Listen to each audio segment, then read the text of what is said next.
يا ربي بالمصطفى بلغ مقاصدنا واغفر لنا ما مضى يا واسع الكرم يا ربي بالمصطفى بلغ مقاصدنا واغفر لنا ما مضى يا واسع الكرم.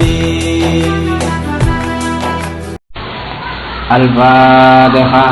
أعوذ بالله من الشيطان الرجيم. بسم الله الرحمن الرحيم.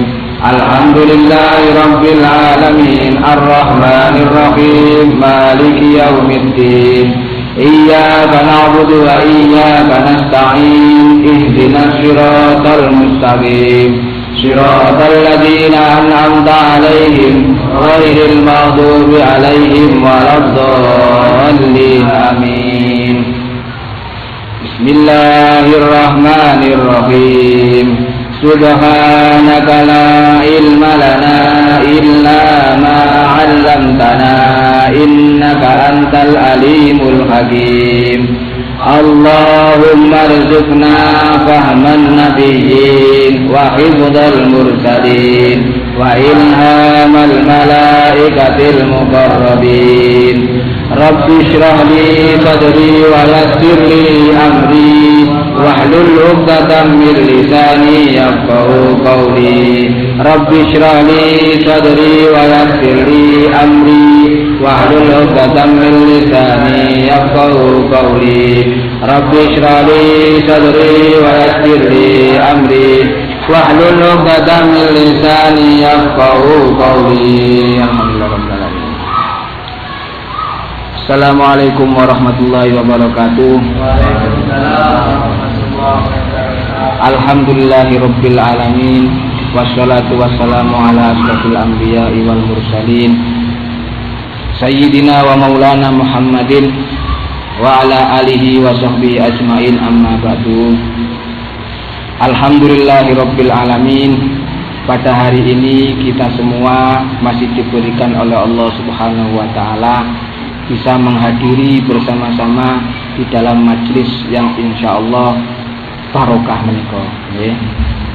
Mugi niku majlis napa? Majlis pengajian lan istighosa wiji nggih. Semoga kita semua mendapat manfaat lan barokah dan semoga kita semua bisa istiqomah nggih, konsisten pancet dalam apapun keadaan. Mugi-mugi nggih. Amin ya rabbal alamin. Qala al-musannifu rahimahullahu ta'ala wa nafa'ana bihi wa bi ulumihi wa bi asrarihi fid dharain amin ya mujibas sa'ilin. Bismillahirrahmanirrahim. Wa sunanuhu lan utawi pira-pira sunnahe wudu. Ayil wudu'i tegese wudu iku asyratu asya'a 10 pira-pira perkara. Wa fi ba'di nusakhil matni lan iku ing dalem setengahe pira-pira tauladane kitab matan asru khisalin utawi 10 utawi dawuh utawa lafaz utawa kalimat asru khisalin maknane 10 pira-pira pekerti. At-tasmiyatu nyatane muni maca bismillah awalahu ing dalem kawitane wudu. Wa qalluha lan utawi luwih kedhik-kedhike at-tasmiyah iku bismillahi ucapan bismillah. Wa akmaluha lan utawi luwih sempurnane at-tasmiyah iku bismillahirrahmanirrahim ucapan bismillahirrahmanirrahim. Fa in taroka mongko lamun ninggal sapa mutawaddi at-tasmiyata ing maca bismillah awalahu ing dalam kawitane wudu ata mongko nekanono saka mutawaddi biha kelawan at-tasmiyah fi asnaihi ing dalam tengah-tengah wudu fa in faragha mongko lamun tutup rampung sapa mutawaddi minal wudu'i saking wudu lam yakti mongko ora kena nekani sapa mutawaddi biha kelawan atas niat. Bismillahirrahmanirrahim. Setelah Kiai Musannaf selesai menjelaskan tentang fardunya wudu, kini tiba saatnya Kiai Musannaf menjelaskan tentang sunnahnya wudu. Ngaten nggih? Sunnah wa sunanuhu ayil wudu asyratu asya. Sunnah yang ada di dalam wudu itu ada 10, ya. Tapi ba'din musakhil matan di dalam sebagian naskah itu ada juga sebutan asru khisolin. Jadi kalau di sini disebutkan asyratu asya, tapi kalau di dalam naskah-naskah yang lain ada disebutkan asru khisolin. Jadi berbeda. Yang satu asyratu asya yang berarti 10 perkara maknanya, dan sama juga asru khisolin juga sama 10 pekerti. Macam artinya.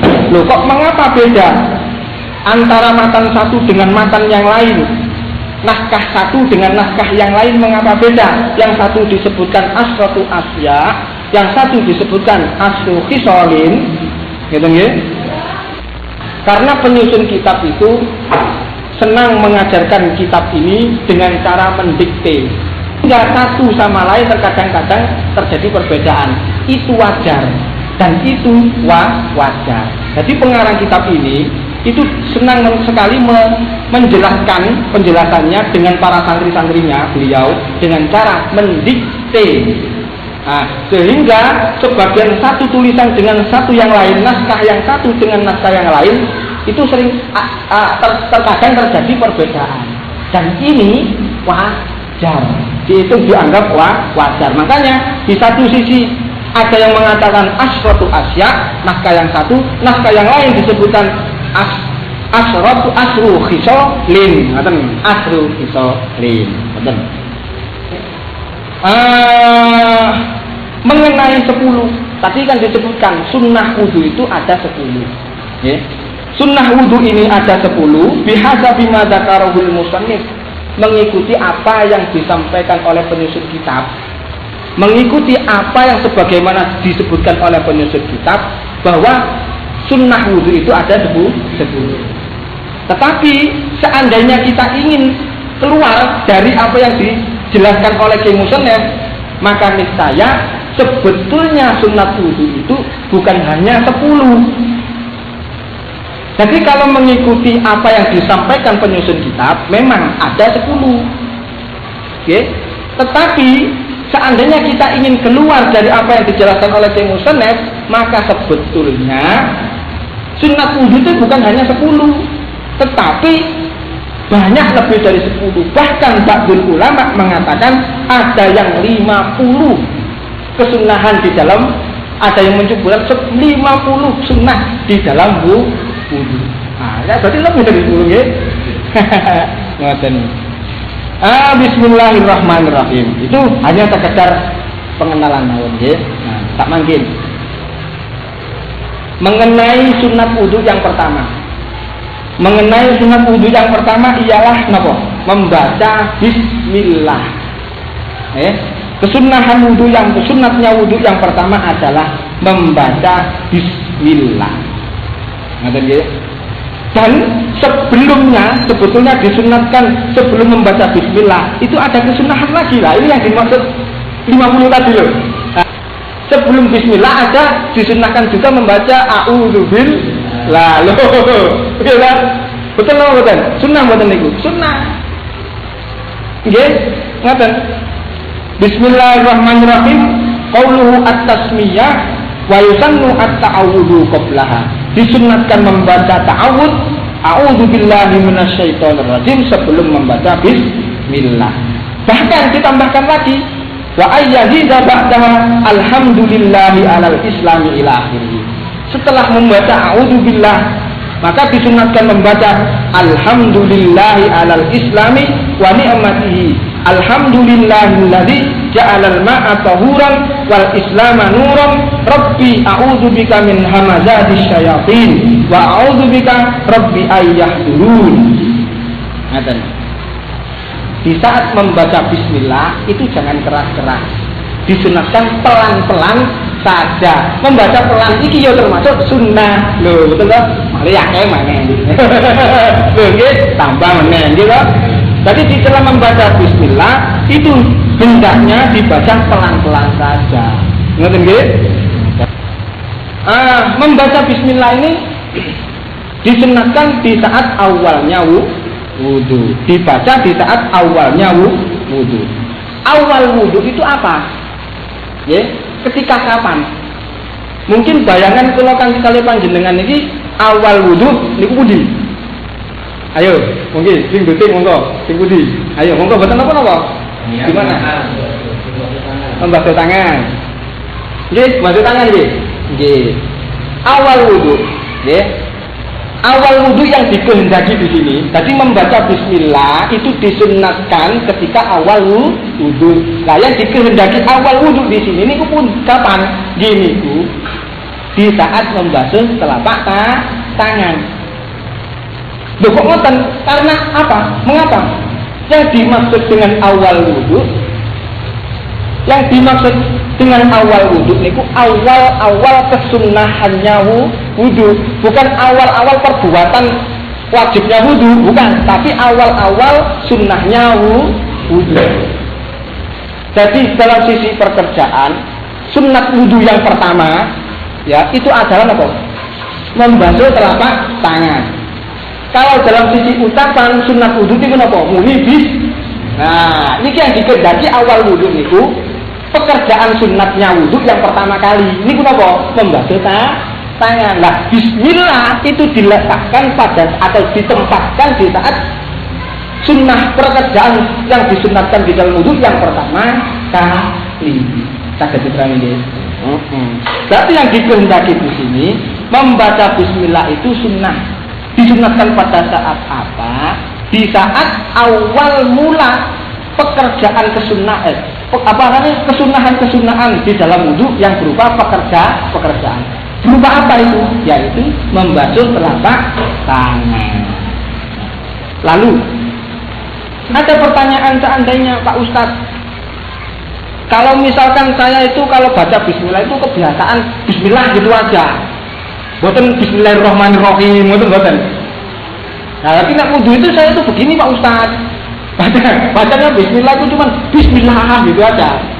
Boten nanti bismillahirrahmanirrahim, boten dicangkupno ngoten boten. Tapi cuma nek bismillah. Apakah itu pun cukup Ustaz? Sudah cukupkah itu Ustaz? Ya, ternyata sudah cukup. Sampai angkal kesunahan Ustaz. Ternyata sudah mendapatkan kesunahan. Karena membaca bismillah itu paling sedikit-sedikitnya itu ya bismillah. Itu paling titik-titik. Tetapi kalau bacaan sempurnanya baru dicangkepi mana? Bismillahirrahmanirrahim. Gitu? Nah itu cangkepi. Karena perkara pahala ya jelas gitu. Di mana-mana yang sedikit ambil sing akeh agian pahala sing kata. Nek akal luha luwe sedikit-sedikitnya bismillah, ya bismillah. Tasmiyah maksudnya, bacaan tasmiyah itu paling sedikit itu bismillah. Wa akmaluha paling sempurnane tasmiyah bacaan bismillah itu Bismillahirrahmanirrahim. Saged diterami nggih? Terus ngaten nggih, fa in taraka at-tasmiyata awwalahu atabiha fi asna'ihi. Fa in faragha minal wudu'i lam ya'tihi. Nggih. Ustaz, saya mau tanya nih Pak Ustaz. Saya itu pernah wudu, nggak muni bismillah saya ini. Lupa. Elenge pas basuh tangan. Utawa saya itu pernah wudu, sengaja memang nggak lupa, memang sengaja saya nggak baca bismillah, ini sengaja. Jadi ada dua kasus yang dipertanyakan.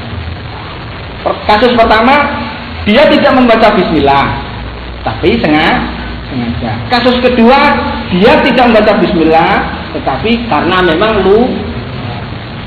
iling ini kupas tengah-tengah wudu, pas di tengah-tengahnya dia itu pada saat sedang mengerjakan pekerjaan wudunya.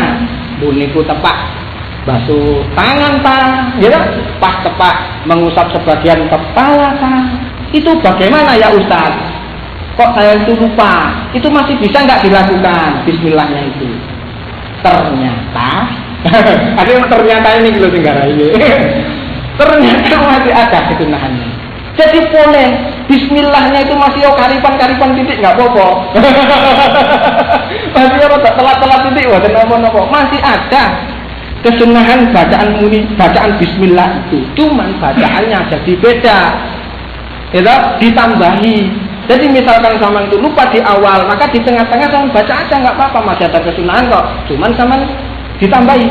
Bisa bacaannya gimana? Bismillahi awwalahu wa akhirahu. Artinya bismillah di awal dan bismillah dan di akhir hingga akhir. Itu artinya. Jadi karena dia lupa, maka dia bacanya bismillahi awwalahu wa akhirahu. Atau ada yang mau disebutnya begini, bismillahi fi awwalihi wa akhirihi. Boleh. Ngerti nggih? Itu berlaku bagi siapa, bagi seseorang, baik orang itu lupa baca bismillah atau memang sengaja tidak baca bismillah. Tapi masih ada kesunahan, masih sengaja ditinggalnya tadi. Nggih, ada diterangin ya. Tapi Pak Ustaz, ini agak berbeda. Apakah sama Pak Ustaz hukumnya? Mau berhubungan suami istri? Enggak, nggih. Lupa awalnya baca bismillah. Ya, di awal lupa baca bismillah. Apakah masih ada kesunahan Pak Ustaz? Baca bismillah di tengah-tengah sedang berhubungan. Ternyata berbeda. Nek wudu tetap dianjurkan. Kalau dalam keadaan seperti itu, kasus seperti yang kedua ini, maka tidak disunnahkan itu karena apa? Karena di dalam berhubungan seseorang itu makruh berbicara. Tidak diperkenankan berbicara, tidak diperkenankan ngomong, sehingga seandainya dia terpaksa pun baca-baca, ya di hati saja, gitu. Jadi kalau memang bacanya lupa di awal, bismillahnya ya baca tapi di hati aja, ojo banter-banter, sebab ya di saat, ini berbeda, ngaten nggih. Sing paling ini banter berarti nggih, ngaten nggih. Kok ya li'annahu yukrahul kalam fi asna'ihi illa li hajat. Karena sesungguhnya di dalam di saat orang itu berkumpul seperti itu tadi ya, maka dimakruhkanlah berbicara di saat itu ya, kecuali kalau memang ada keperluan. Ada keperluan ya tak apa-apa ngomong, tapi tak perlune. Engko perlune siji ngomongnya kelima. Gitu? Nggih, terus nggih. Ngaten. Mengapa kok demikian? Karena ada suatu hadis yang disampaikan oleh riwayat dari Abi Hurairah radhiyallahu anhu, "Idza jama'a ahadukum ahlahu fala yanzur ilal farji." Jika salah satu di antara kalian itu menjima istrinya, tambangane nggih, fala yanzur ilal farji. Jangan lihat kemaluannya. Fa innahu yuritul ama, sebab itu bisa mengakibatkan kebutaan. Wala yuktirul kalam, dan jangan memperbanyak ngomong. Di saat itu nggih, fa innahu yuritul haram. Karena ngomong di saat seperti itu tadi mengakibatkan kebisuan. Nah, ini yang dikhawatirkan. Ini hadis dari Rasulullah SAW, riwayat dari Abi Hurairah radhiyallahu anhu. Ngoten nggih? سيؤبك أخبوتي لا زبرازي حرق كله أمات برتاق إليه رحمة زكاء كله دنيا بشراني بيتي مصطفى وارب إليه بطل دنتاي دي بله حقيل دكوب إليه يا ربي بالمصطفى بلغ مقاصدنا